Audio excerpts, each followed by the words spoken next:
మీరు ట్రేడింగ్ చేస్తున్నారా? అయితే ఈ కాన్సెప్ట్ మీ ట్రేడింగ్‌కి చాలా హెల్ప్ అవుతుంది. Open interest ఓఐ.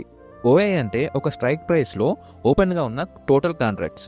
For example Nifty 26,000 strike ప్రైస్‌ని 10 మెంబర్స్ బై చేస్తే 10 మెంబర్స్ సేల్ చేశారు.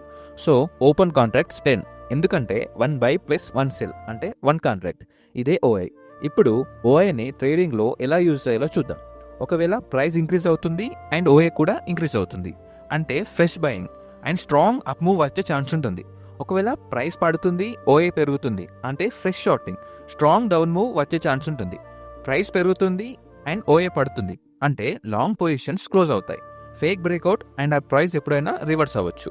ప్రైస్ తగ్గుతుంది అండ్ ఓఏ కూడా తగ్గుతుంది. వీక్ డౌన్ మూవ్ అంటే ఆ ప్రైస్ ఎప్పుడైనా కూడా రివర్స్ అవ్వచ్చు.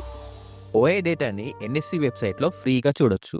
ఓఏ ఎక్కువగా ఉంటే పార్టిసిపేషన్ అండ్ లిక్విడిటీ ఎక్కువగా ఉందని మీనింగ్. సో ట్రెండ్ స్ట్రాంగ్ అయ్యే ఛాన్సెస్ ఎక్కువగా ఉంటాయి. రెగ్యులర్గా ఓఏని అబ్జర్వ్ చేస్తే మీ ట్రేడింగ్ సెటప్ చాలా ఇంప్రూవ్ అవుతుంది.